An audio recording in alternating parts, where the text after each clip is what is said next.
we're into the third hour here today. It's 1 o'clock Central Standard Time.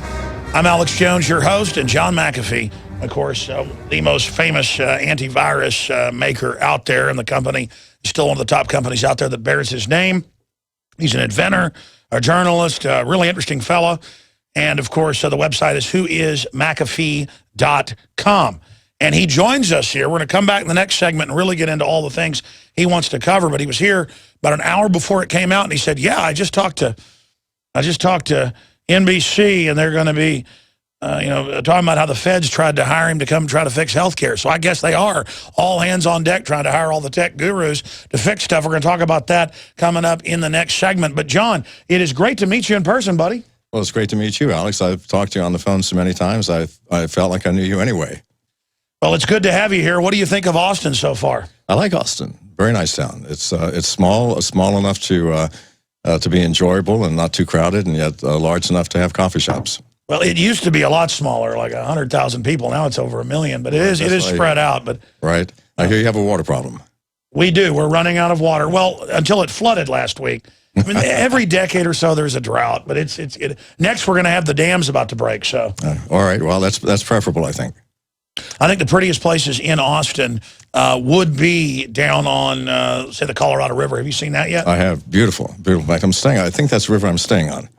At the Four Seasons, I've got a beautiful view of some river. There were punters out this morning. So, what do you want to get into? I mean, obviously, we'll talk about Obamacare. That's the big breaking news. We'll get an update on Brazil, NSA.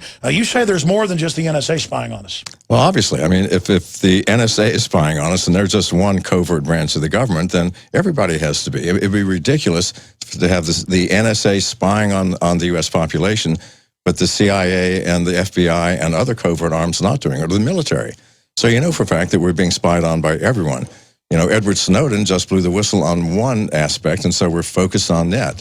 And the other branches are probably going, oh, please don't let them focus on us.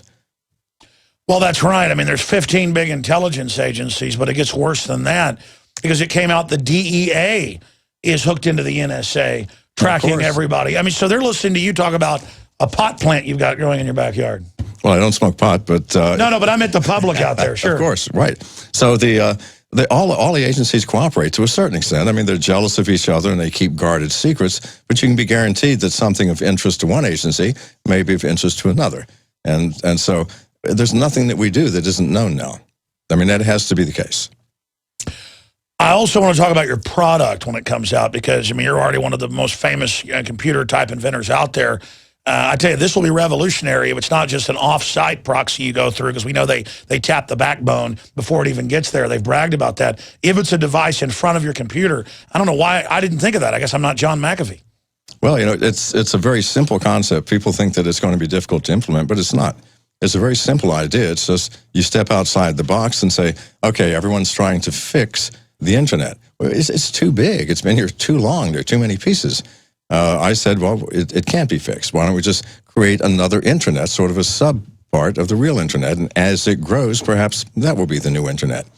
But it's very simple. The concept rests on the principle that if they do not know, if no one knows, even yourself, the ID of the person you're sending it to or receiving information from, then how can anybody watch that information? And if the information itself is encrypted, then even if it is intercepted, it means nothing. And my encryption technique has not been vetted by the NSA, or they were not involved in the development of it. So like every other technique is, so they can't look at it, nor can any other agency. Wow, John McAfee's our guest in studio. I'm your host, Alex Jones.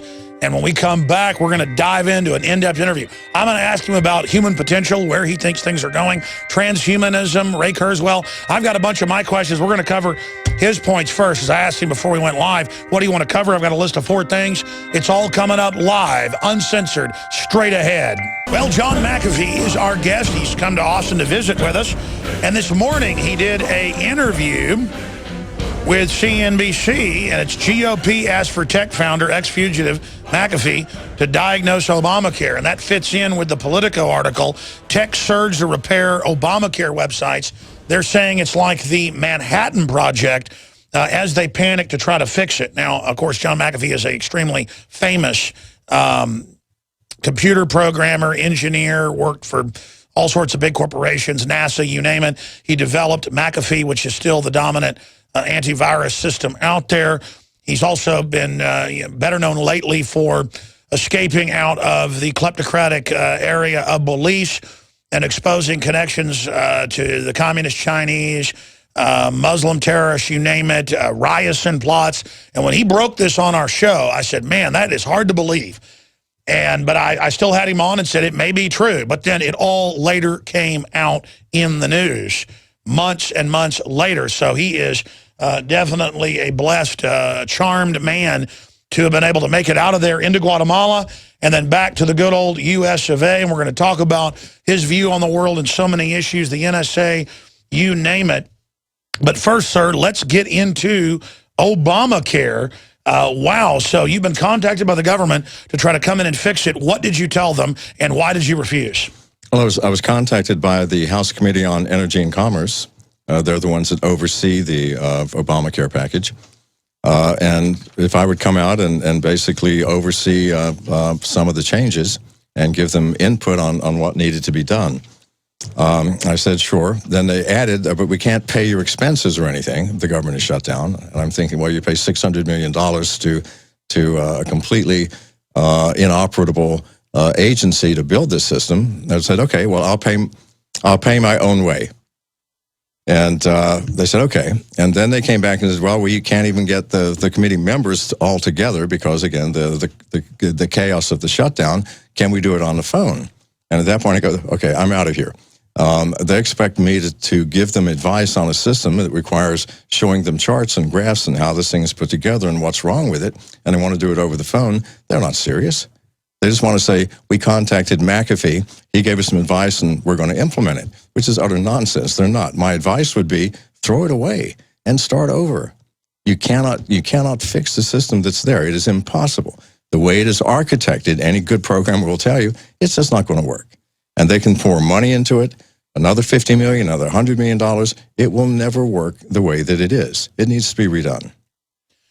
A friend of mine, Mike Adams, who's a successful computer programmer, he said the same thing 2.5 weeks ago. He said several things. He said, it looks like basically chimpanzees were in there tied up to keyboards writing this. It's gibberish. It's not even bad code. Yes. That came out today. Yes. And he said that the government always throws more money at something that doesn't work when you need to scrap it. But he said that's what all the top programmers are saying. That is what you, John McAfee, as a well-known top programmer, are saying. But clearly the Commerce Committee knows that too. So what do you think the real reason is? Mike and others are saying, now it's actually coming out that it's really an NSA front, and they're just getting data for who doesn't have insurance to find them, and it's totally cold-blooded. Might be, because it doesn't seem like they were serious in actually implementing a Medicare system. And you're right, the code. After the rollout, there were programmers that went on bulletin boards asking for help on programs that they had been working on for this system, all of them Indian. CGI has over 10,000 programmers in the country of India, and they're doing very basic programming in a language that only runs on the front end, that is your computer. So when you log on to Obamacare, the programs are downloaded to your computer and run, and then ship the data back. It's a very cheap and easy way of doing it. And that's fine if you have 10 or 20 users, but if you have millions, it just isn't going to work. And that's why the architecture can't support it. But to have a company whose employees are asking for help from the general public on fixing their problems is absurd. If you go through the code, there are fundamental misspellings in there. This shouldn't be happening. This should be a professional company. And that company, CGI, that worked for the government of Canada about 7 years ago, was fired because of incompetence and not delivering what they had wanted. So why did we choose a Canadian company when there are plenty of American companies that are very technically competent in this area? I have no idea. Well, that's another issue. Consumer Reports is now saying don't go to the website because you can basically have your identity stolen on it. Absolutely. Absolutely. And it's not just the website. You don't even know that if it's a legitimate website, because there are so many examiners that can have their own websites. And, sorry, that's my telephone here. Hey, it kind of sounds cool. It's like Star Trek. Let me turn the sucker off. So there are so many examiner sites that anybody can put together. And the sites can be made by hackers. They can steal your identity. They can ask for your social security number. And the following day, your bank account's going to be empty. And this is going to cost consumers, in terms of lost income and identity theft, more than the entire Obamacare package cost to implement. Unbelievable. And Obama came out today. I forget the exact quote. Let me look at drudgereport.com and find it. He came out and called it a good deal and that it's exceeding expectations. Well, I mean, I don't know whose expectations those would be. Does that win the BS award of all time? Well, I think so, or unless your expectations are dramatically lower than any sane person would want to have. So really, that makes no sense. What would the expectations be if, in fact, when it rolled out, you couldn't log on, you couldn't get support, there was no security, and it was crashing every 3 minutes? So what expectations could you possibly have that it met? I have no clue. That is definitely bullshit. And again, John McAfee's our guest in studio. Going back here then to understand this, the Republican committee chair calls you up and says, help us fix it. And then they want you to just tell them over the phone how to fix something that's like many times more complex than landing probably the Mars rover on the moon. Something this complex with all these different hundreds of millions of people that are supposed to use it, with all these interfaces and all these exchanges. And nobody's ever made something like this work before, from what I've been told. Right. And then they want you over the phone to tell them how to do it. Right. What did you say to them? Well, first of all, it wasn't the committee chairman. It was the lawyer for the committee, a guy named Sean Hayes, who contacted me, and he was very flattering. He said, I'm sure this won't be a heavy lift for you with a man of your expertise and all of this. And I said, well, okay. And then he said, but I can't pay you expenses. And I go, well, okay. I mean, I'm a good American. You need help, I'll help. Then when it got down to, we can't get the committee members all together, can you do this over the phone? I realized they're not even serious. I never even responded. This was an email, this last one. They wanted you as a PR name. As a PR name. Say, we contacted John McAfee, and he's given us great advice, and don't worry, everything's going to be fine. But it's not. And so I don't want to be involved in it. Did you give him the advice you gave our listeners, scrap it? Well, they know that. I've been saying that in the press for a week now. So, yeah, they have to scrap it, and they're not going to listen to that. Or at least scrap the front end. I mean, without... Well, how do you have a website based on a law? It's got to follow this cockamamie law. Well, that's the other problem here. Technology within the government. There are 6,000 pages of regulations for how you develop technological programs. We're in and it takes years to write those regulations. Technology is an area where every year you throw your cell phone away because it's out of date and you get a new one with new features. Technology is advancing rapidly. The regulations are years old. How on earth can you develop a high-tech program using regulations that take 3 years to write? That's the fundamental problem. It has to be simplified. Throw the regulations out. Trust the people that you're contracting with. Get American customers, get American companies to produce the thing, and let's get real here. Well, there are laws that most of our tech that's government funded should come from the U.S., but they religiously ignore it because of globalism. They want to deindustrialize this country so they can pick the winners and losers. Absolutely. Absolutely. But given that, then you can't complain when your systems don't work. You can't complain when... and I'm not putting down Indians, by the way, or India. They are very intelligent people and great programmers. But CGI takes them and puts them through a 3-month training class, 3 months, and expects them to now produce miracle code. It doesn't work. And then connect it with all the other code. And connect it with all the other code. It's like, sure, that's a very cheap way of doing it, and you're going to get a lot of code. But then how on earth do you fix it? This is the problem. But I've talked to programmers that say, and now it's in the news, that it's just gibberish, a lot of it. Like people just gave up and delivered crap. They did, because they were under the gun for time. It has to be done. It has to be done. I know how that works. You're a programmer, and you don't even understand what the problem is, and you're trying to fix it. And your boss says, get it done by Friday. Well, you get it done by Friday, and you turn it in, and you hope no one ever runs that program to find out that it doesn't work. That's like homework you do on the school bus. That's it. On the way. You're just scribbling as fast as you can. Go. I hope the teacher doesn't read this. But unfortunately, we do run these programs, and they are going to get found out. Well, yeah, I mean, it's not like Common Core where they teach the kids 2 + 2 = 4. A computer's got to have it right or it won't work. Absolutely. I guess the banksters... 100% right. Exactly. I guess the banksters and the globalists have finally tried to feed their con artist bull into a computer. That's it. And it's not working. it's certainly not working the way this was implemented. Oh, man. So what do you think's going to happen? He's now trying to blame Republicans and people that don't like socialist health care for the website failing. He did that in a speech today.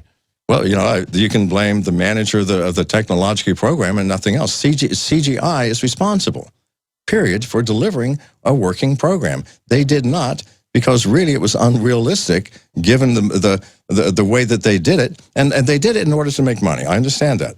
You've got a certain income. You have $100 million that the government's paying you. If you can get it done for $500,000, you have a 99.5% profit margin. But now CGI is going to get more money to fix it. Which they can't.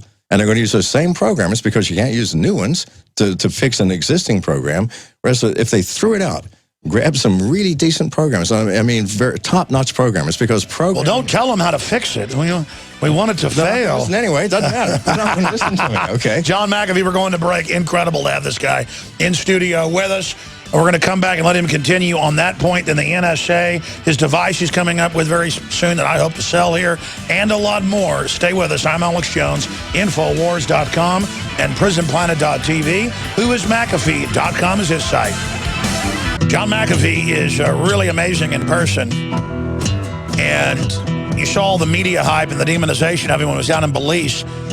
But we need to do a part 2, maybe for the nightly news with you, where we go back and show how all the stuff you talked about with us earlier this year, or I guess last year, all of it later turned out to come out. It was like a James Bond movie or something. So we'll have an update in the next segment with Mr. McAfee with us. Again, I'm Alex Jones, if you just tuned in. But continuing with Healthcare.gov, I mean, I understand as a top programmer, reportedly genius level by the media and all the stuff you've invented over the years, that you look at this and you say it could be fixed. My issue is, I've talked to other programmers that are very smart as well. They say there's no way government didn't know this was a piece of crap and wasn't going to work. What do you think's really going on here? Well, I mean, obviously, any sane person is going to test what they have developed at least one time, and usually you test it for many, many months. And if the government has any interest in this program, then they had to have people monitoring the development. So of course they knew it wasn't going to work, or they didn't bother to test it at all. This is the bizarre truth of the issue. So I don't know what's going on. I do know that what happened is unthinkable if it were being managed by a true technological manager. They would not let this happen. You build the program, you design it, you go through an alpha test period for a few months, which is, you have a few people logging in, then a beta test where you simulate massive amounts of input, and then you fix the problems and you roll it out. Clearly, they didn't go through any of that. This is not the normal way of developing software. I don't know what it is, but I've never seen it before. I keep going back over this because it's just the whole thing is so not Orwellian, more Twilight Zone, because Obama's up there saying it's a great deal and exceeding expectations and just bizarreness. It'd be like if my wife came home and I was in bed with 7 women and I got up and said, honey, I've never cheated on you, baby. I mean, it's just the level of BS. Mm-hmm. Well, by the way, that is the standard approach. I mean, if your wife does catch you in bed with a woman, you deny it. I mean, this is the fact. Never, ever admit. So I guess it is, like Bill Clinton said, deny. Right. So I guess it is literally, what's the term they use for that in the Pentagon? Gaslighting. That's it. So, I really don't have a clue. I am not politically connected. I can tell you everything you need to know about computers, software, networking, security, but I don't have a clue. What do you think about something's wrong and it's not going the way it should? What do you think about the whole NSA thing being exposed? We know that's been going on for a long time, but why now is it getting exposed, and where do you think it's going? Well, it's getting exposed because someone, Edward Snowden, said something and showed us. Now, he's hiding out in Russia now, unfortunately, Russia. However, why are we worrying about the NSA? It's every single covert agency of the government, and there are 15 or 20 of those agencies. And you know for a fact that if one agency is spying on us, that they're all spying on us. This is a fact. And they all share information. So the CIA, the FBI, Army intelligence, they are all watching us. I know this. I've known this for years. If I say something, people go, oh, you're paranoid, you're crazy. And it takes someone like Snowden to pop up and show us, and we go, oh my God, the NSA is spying on us. Well, duh. Of course they are. They have been for years. Well, talking about CGI, they do the Pentagon's most complex systems, so they obviously knew this wasn't going to work. So therefore, it was done by design to put off Obamacare and only bring in the fine part. I think clearly it's just there to find people. It's entirely possible. I don't know for a fact, but something is going on that is is not sensible, not to the mind of someone who's been developing systems like this their whole life. So you could be absolutely right. Let's shift gears into your device. I can't wait till this comes out. And we were talking during the break about the government won't be your biggest problem. Who will be your biggest problem with your device that blocks the NSA? I think the music industry and the TV industry, they are so paranoid about intellectual property. That is, please don't let anybody make one copy of my music or my video. And yet statistically, I mean, if you look at the figures, the music industry and the television industry and the movie industry has never made more money than they are today. With all of the piracy that's going on. And also statistics say that people who pirate videos are the most purchasers. They pay them more money for the ones that they do want.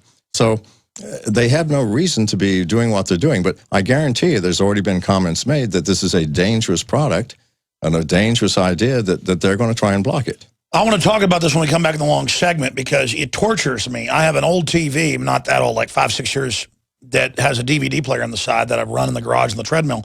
It broke that DVD player. So I went and got another one, plugged it in, and it gave me a message and said, you're not allowed to run another device in this anti-piracy. And these are bought DVDs. Right, I understand. And then I have all this other equipment in here for TV where we're trying to put on a show, right. And I'll buy the equipment. It's my show. It won't let it run over a television. Right, and I can buy a DVD from Australia and pay for it legitimately, and it will not run on my American DVD player because it's a different region. So it's stopping technological development so that they can kleptocratically make more money, and instead they're screwing up all the devices like Dr. Stallman talks about. We'll be right back. Stay with us. We're back live, ladies and gentlemen. We're here Monday through Friday from 11 a.m. to 2 p.m. Central Standard Time. Then, of course, we come back 7 o'clock Central with InfoWars Nightly News. John McAfee, the legendary anti-virus software engineer and mogul, is here in studio. Who is McAfee.com. Is his very interesting and informative website. So you can go there and check that out. And it has lots of guns. We're going to talk to John in a minute before we get back into his new device he's developing. Sounds very interesting. During the break, he was telling me about it. We went down with an open carry at the Alamo, over 1,000 people with guns Saturday, and it made national news. That was certainly fun, to openly exercise our right to self-defense and deprogram all these people who think you shouldn't own guns. We'll talk to him about guns as well. John McAfee is here with us, and whoismcafee.com is his site. So we got cut off by the break. You were getting into your device. I mean, if you tell the audience as much as you can tell them. You were telling me quite a bit, but I don't know if that was in confidence, about how revolutionary but also simple this is going to be and what it's going to do. The device is basically a hardware device that interfaces with your smartphone. You carry it in your pocket. It has no screen. It has an on-off switch and a little light to show that the battery is running, and that's it. And we have an application that runs on your iPhone or your Android phone that when you want to switch from the internet to the secure network, you press a button, and then you're now in our network, which is anybody else who has one of these devices within a quarter of a mile, you are communicating. And if you're in a city or a college campus, there may be thousands of those that are close by. It's an information sharing network. It's a file sharing network. So it's like a new internet or a private. Like a new internet, and it'll start out small, of course, because everyone won't have these things. But eventually, I mean, you switch from the current internet to the secure internet over and over and over. And to begin with, you might not be able to communicate with someone in India. But after a year, when we get enough of these and the information is relayed, then it'll be just like the internet. But it'll be able to get on the net as the first reason to then protect your identity. That's absolutely. It protects your identity, and when you're on the secure part of the network, no one knows who you are. All of the data is encrypted, and it's encrypted by a technique that the NSA has not been involved in, so they can't break it, they can't get into it, and neither the sender nor the receiver. Let me guess, does it have to deal with holograms? It does not, no, sir. Okay. I was trying to. If it did, I wouldn't tell you, would I?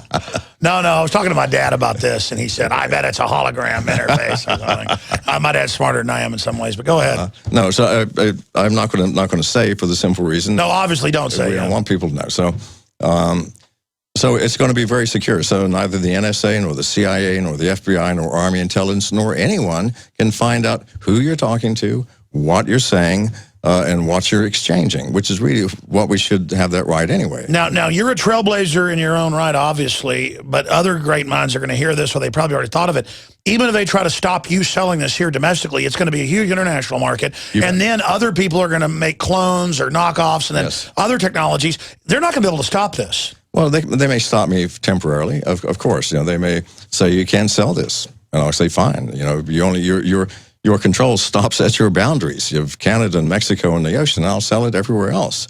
It will have to get here eventually. Any technology which is beneficial will eventually get here. We know that. It just may take time. The music industry is going to raise hell and complain. The movie industry is going to complain, but you know, the intellectual property has been way overplayed by them for the past 10 years. Well, think about it. They're trying to get world treaties that end free speech globally. For them, they are encroaching on our rights in the name of their rights. I'm sick of it. Absolutely. And so they are shutting down operations that are valid, useful things for it's like shutting down telephones because criminals are using it to covertly rob banks or whatever. It's insane. We can't protect ourselves to the point that we can't even use technology. Well, folks used to hack with a telephone. I mean, do you ban using telephones? That's right. In fact, the first one to do so was a gentleman named Captain Crunch, who got these little whistles from the Captain, and he learned how to make tones on it for the old telephone so that he could make free long-distance calls. And that was the first telephone hacking. Well, we didn't shut down the phones because of that. We didn't. We just arrested him. Isn't that the sensible thing to do? But now they're wanting us to shut down technologies like file sharing, which is very useful for everything. You have files, you've got photographs that you take on vacation that you want to share with your friends. You put it out in the cloud and they can share it. Well, do you want to stop that because people can put music that they haven't paid for on the net? And that's right. You can't have prior restraint. You know, I ran into anti-gun people at our Alamo open carry this Saturday, and they said, you know, my daughter got shot at Aurora. And I said, I'm sorry for your daughter, but statistically, crimes using guns are down 49% because of good guys having guns, Justice Department numbers. They didn't even deny that, but they still said, well, it's still gun owners' fault this happened. And I said, if somebody stabs somebody, is it the knife maker's fault? Or if I sell somebody a car and they drive down the road and kill somebody, this putting the guilt on us when we didn't do it, it's just crazy. Well, you know, it's an authoritarianism. Absolutely. I've owned and carried guns ever since I was 12 when my father took me hunting for the first time. And he taught me how to handle guns properly and not to point them at people and how to load them and unload them. And seriously, for the past 10 years, I have never been without a gun except when I shower. And when I get paranoid sometimes, I don't shower, so my wife complains, you know. So, and I've never pointed a gun at anyone, certainly never shot at anybody. But it is, to me, a deterrent. If we all carried guns, I lived in a town called Rodeo, New Mexico, a small town of a couple of hundred people. Everybody was armed there. Everybody. I love it. Well, they never had a problem. They never had a robbery in the grocery store. They never had anything. I mean, a criminal coming through town that, you know, pulls a gun out at a cafe, all the customers are going to pull a gun. Criminals are on record that they don't go to small towns and rural areas because they know. They know. And so what's wrong with that? And there's no violent crime there. We all carried guns, but I never saw a gun pulled and pointed. Well, you asked permission if you could, you know, like, hey, I'm bringing a gun. We're like, well, you better. Right, that's what they said. So don't try anything here, they said. We're all armed. Well, no, but I mean, for us, it's like having a pencil or a coffee cup. It's a tool. I sleep with mine. Now, I stopped sleeping with it in my hand for obvious reasons, okay? But I sleep. Oh, then it gets all lonely. Yeah, you know what? But nightmares and things like that, it's pretty scary. My current wife said, no more, it's not going to be in your hand anymore. And I said, if I lay it next to me here on the bed, that's okay. But I'm always with a gun. And why not? I mean, the criminals have guns. Well, off record, you've had a lot of issues. I mean, they're obviously. Of course, and I, you know, I mean, for a month and a half, the Belizean government was actively trying to shoot me, and you know, why shouldn't I carry guns, and why shouldn't I be able to protect myself? Well, why are they allowed to have guns, but we aren't? Well, that's the problem, isn't it? And here's the thing: if you pass a law saying we can't have guns, I promise you, the criminals don't care. They're already breaking the law. Do you think they care if they're carrying an illegal weapon? That's so absurd. So we're not going to take it out of the hands of the people who are going to do damage with guns. We're taking it out of the hands of people who protect themselves from those people who are trying to do damage. So I don't know. You know, I'm going to have my gun in my hand except when I'm sleeping or in my pocket, or I've got one here now, obviously. as long as I can, because it's my right. But I mean, it goes back to rural areas where you had grizzly bears, or the immigrants were fighting with the natives. I mean, it came down to you better have a gun on you, or you could get killed, or you would get killed. It's a fact of life. I mean, the world is a dangerous place, especially outside of our comfort. Well, here's my issue. We're not worried about death threats around here and stuff, because somebody ever tries to come around here with something, I mean, anybody wants to carry a gun in their briefcase or CHL, you name it, folks are packing around here. Right. And that's just the way it is, and it's peaceful, it's happy, and everybody's friendly. Right. If someone does come in here, I'll stand with you with my gun, all right? So. We're ready right now. I mean, here you go. We're all ready to go. I like revolvers myself, just because they're, No, I do too, and I prefer the hammerless. Oh, really? I didn't even know that's what you had. But, well, I've got all kinds of guns, and I carry different guns for different occasions. It's loaded. Here, I'll let you. I notice yours is not. There you go. All right. There you go. I like a 357, just because in stressful situation. Well, it's loaded. I didn't see. Oh, yeah. The 357, in a stressful situation is good. It's got the best penetration for something like this. No question, but that's a little lighter to carry and small. Oh, it's beautiful. It's beautiful. So, and the hammerless variety, so many times you pull your gun out of your pocket, not to point it at someone, just at the end of the day, and the hammer gets caught on your pocket. But look at our guns. They're friendly. They're hanging out together right there. We get a document cam shot on that. In fact, we'll put them over here by you, and they can just have some time together. There you go. Then. All right, then. Look at that. That's like powerful. They're like exchanging. I have some 357s, too. I tell you what, the finest little carry gun is the new Ruger, that little micro 380. I know 380 doesn't carry much of a punch, but, it's... Now, one of my friends' wives carries that in her purse. Yeah, well, I carry one in each pocket sometimes, because they're so light you can't see them. You don't even know you're carrying them. 7 rounds, 380. 380's not a bad gun. James Bond used the Beretta 380. Remember that in the first James Bond movie? They tried to give him a different gun. You're like an adventurer, aren't you? What made you go down to Belize? I guess adventure. Why not? I think we might live once, just once. And if that's the case, I don't want to miss anything. I don't miss anything, Alex. Without getting into your security and things, you're traveling around the U.S. right now? I am. I'm traveling with security. And because of an incident that happened recently, I've beefed it up, and I'm traveling with some very serious security now. I did notice that. Well, that's a good thing. Yes. But I mean, going back, obviously, you were a computer programmer. I think worked at NASA and places, going over your bio. I mean, do you have any shadowy background that you think they might be after you for? I mean, not shadowy bad, but secretive stuff. Well, I mean, I had a top secret security clearance for a while when I worked at NASA, and I did work on some black programs, but nothing that anyone would want to off me for. I think my biggest concern is Belize. I ran afoul of the Belizean government, and I came back and I stated some things that maybe should not have been stated. That the Prime Minister ordered the death of Arthur Young, that John Saldivar was selling passports illegally. This is the Minister of National Security. He's in charge of the Army and the police, and of course the Prime Minister is in charge of everything. Well, they're not happy about that, and they're afraid that if I provide more evidence, the entire government will unravel. So obviously I have to think that maybe in the back of their minds they would feel better if I wasn't here.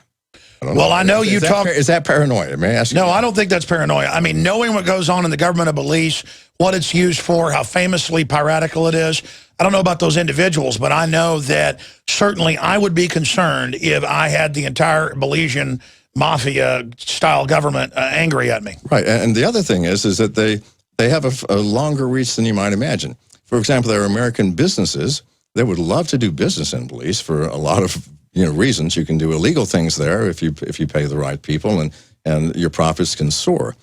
And in fact, the Belizean soccer team came to Portland, where I live, in July. And that's kind of weird, isn't it, to play soccer? And with them, there was an American businessman who had a private jet who was flying around John Salvador, and 2 other people, the head of the press office in Belize and a city councilman named Dean Samuels.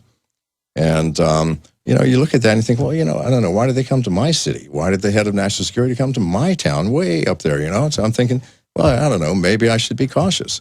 And I am cautious. I don't call that paranoia. Well, I mean, you'd be stupid if you weren't. I would be stupid. And so as a result, when I go somewhere, people arrive in advance. They check things out. They look to see if anything unusual is happening. I change venues constantly. I tell them I'm going to be staying at one hotel and check into another. And when I arrive with some serious security. Well, I mean, going back to beliefs, you were talking about Muslims and certain countries and ryerson. It was nowhere in the press, and then it had to be 4 months later. Exactly what you said about that came out, and you said that's one of the reasons they were after you. I mean, do you now know, have you figured out of all the reasons why you think folks were after you? They're after me because of what I knew, because, you know, when they raided my compound in Orange Walk in May, shot my dog in front of my eyes, did $500,000 worth of damage, kept me handcuffed in the sun for 14 hours. By the way, I don't recommend that as something to do for fun, Alex. No, that hurts. That does hurt, believe me. I tried not to whimper the whole day, and I didn't. And then left, and then came back and said, you know, are you going to, are you going to reconsider giving us a donation to the party? And I go, no, I'm not. I went to the press. At that point, I started handing out presents, computers that I had my own software on just to monitor things, okay? I gave them to all the government ministers and their secretaries and their aides, and that's how I found out what was happening. So you gave them a Trojan horse. I did. You made them think they'd won. You started giving them goodies. Absolutely. Absolutely. And just like the general public, they just take devices. They take devices. They don't think. They don't think, well, who is this man? Well, I'm John McAfee, for heaven's sake. I invented computer security. You think I can't turn on your microphone on your laptop in your office and watch what you're doing? That's so trivial. Anybody can do it. So maybe in retrospect, it may have been a mistake. Because then you learned all the secrets. You were like your own private NSA. I learned all the stuff that's going on, and it was scary. And then I came back, and I made the mistake of actually telling it on the blog. And so, yeah, you know, you would be paranoid too if you know, these people came up to your town and some shady American businessman with a private jet flying them all over America, showing up in your town. It's like, whoa. So, you know, maybe the next time I'm on your show, we will discuss this in greater detail. It might make a really nice show. Yeah, absolutely. I tell you, because an event did actually happen recently that caused me to more than double my security and start asking a bunch of very hard questions. I bet they're not happy they messed with you, though. Yeah, you know. If they wouldn't have done that to your dog and all that stuff, would everything be fine? If they hadn't shot my dog, I think we could have fixed this. But you don't shoot my dogs. My dogs are family. You know, I don't know how you feel about animals, but you know, a dog is. Oh, I love dogs. Well, you know, they're a member of the family. They provide protection. And I think they're maybe the best members of my family. Well, so they're certainly the most loyal. Exactly. I promise you, he's never going to turn on you. Exactly. We'll be right back. Technology is rapidly increasing, to say the least. Some people like Ray Kurzweil believe that there's going to be a singularity. I believe you'll have a singularity in information and news first, or something approximating that, something getting close to it, where no matter what the system does, they're not going to be able to hide stuff anymore. And when they try to put out disinfo, that's going to be exposed. And that's already happening. The Pentagon PSYOPs head came out a few months ago and said they're in deep trouble. They're ordered to lie to the public, and the public's catching them. And the Pentagon said, we want to stop lying. And there were people freaking out during the Pentagon briefing that was streamed on the internet, getting up saying, we don't want to lie anymore. I mean, it was real. Sure. But I think at the higher level, they told them to do it to try to get people's confidence to go, we promise we won't lie anymore. But here is Ray Kurzweil, one of the Google execs, saying, meet the Google executive who plans to cheat death. Ray Kurzweil takes 150 vitamins a day so he can hold out long enough for invention of robots that will keep humans alive. Now, whether this is real or not, in my film Endgame that I made 7 years ago, I show all the quotes. They say humans are bad. They're going to establish world government, forcibly reduce world population. They're going to merge with machines and live forever. I didn't say that, as the New York Times said. I was quoting Kurzweil and others. Here he is back in the news today. This is the Daily Mail. What do you think of these things? Because whether it's feasible down the road or not, these people are maniacs who are anti-human. What is your take on it? Well, you know, in one respect, I admire Kurzweil because I do too. He developed some great music, or musical devices. And the copying machine, or a bunch of other stuff. I'm not sure about the copying machine. Well, a modern he's a scanner. Right, he's a brilliant man. There's no question about it. I don't want to merge with the machine, quite frankly. I would rather become a little more human than I even am. I think we become machines by spending our days watching the television instead of watching the world around us. I agree. And I think that there's so much of modern life which turns us into machines that why bother making a mechanical device to connect with us? We're already halfway machines. I'd like to go the other way. And let's get a little more human. You know, let's have more personal face-to-face communication, and let's get out and shoot, or do what we like to do, or just get some fresh air, jog around the block. How much of that is happening these days? It's less and less and less. And when it does happen, it's structured and it's formalized. So, you know, as I said, it's called quality time, to take your kids out in nature. Right. Well, quality time should be every moment of life, as I understand it, every single moment. And if you're not having quality time 24 hours a day, do something else, Alex. I agree. The revolution against tyrants is having fun, having friends, and not being in the cookie cutter system. That's it. Exactly.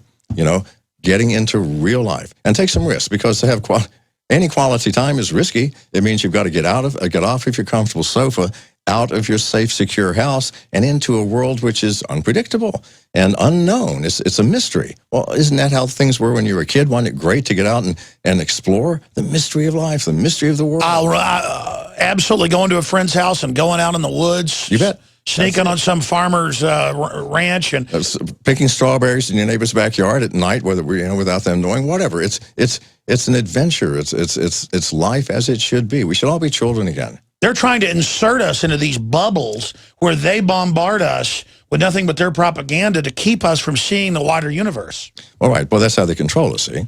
If you see the wider universe, you're going to ask questions, aren't you? Like, what the hell are you saying? You're giving us garbage about Obamacare. But if all we get is the news, some of us are going to believe it. You can fool all of the people some of the time. But you're talking about singularities. You can't fool all the people all the time. What do you think of a singularity? I mean, do you think that really will come? I think it's happened in many cases. I think this is evidence of it here. We have something which is so obviously broken and improper that the president is saying, well, this is what I expected. It meets expectations. So it's a con artist singularity. Absolutely. It's like a magician, doing a trick. Don't watch what the left hand is doing. And if we don't watch what the left hand is doing, we go, wow. Hold on, we got a 1-minute break. I got to do 5 minutes overdrive. John McAfee's our guest. Who is McAfee.com? Wow. This guy's really interesting. Thank you for listening to Man, this Obamacare video, we've got it up on Infowars.com of this woman falling over. She's acting like a zombie. I mean, it's just getting weirder and weirder. And at his events, women will start collapsing everywhere like he's Elvis Presley. I mean, it's getting weird. Was fainting woman an Obamacare staged event? Steve Watson asked up on Infowars.com. Bizarre mind control caught on camera with a woman saying that Congress is the devil. She's like programmed and goes into some trance. I don't usually cover stuff like this, but it's so weird. Top Democrat opens the door for Social Security cuts, Kurt Nimmo. I never got to this today, but we'll play it on the nightly news or get Mark Dice on tomorrow. Americans sign petition to support Nazi-style Orwellian police state. They're asked that if it's for Obama. So it's what you were just saying before the break. John McAfee, legendary programmer and the inventor of antivirus software. The whole concept is here with us. We only got 4 minutes left. You were talking about the singularity of BS we've reached, where now they say this Obamacare is wonderful. The site works better than we thought. Are they trying to overthrow reality by almost polluting things with so much disinfo? People kind of go into learned helplessness? Well, at first they do, but I think you're going to find something else. The common man ultimately is smarter than we give them credit for.